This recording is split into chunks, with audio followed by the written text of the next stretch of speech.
स्वामींची भक्ती सुरू केली आणि अचानक सगळे त्रास वाढले. हे शिक्षा नाही, ही शुद्धीकरणाची सुरुवात आहे.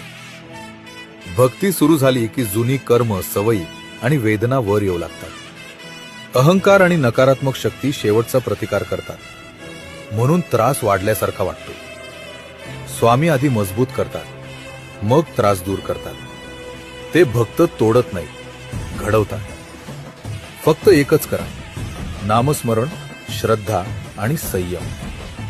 लक्षात ठेवा, भक्ती सुरू केल्यानंतर जर अडचणी वाढल्या तर समजून घ्या की स्वामींचं कार्य तुमच्या जीवनात सुरू झालं आहे. श्री स्वामी समर्थ.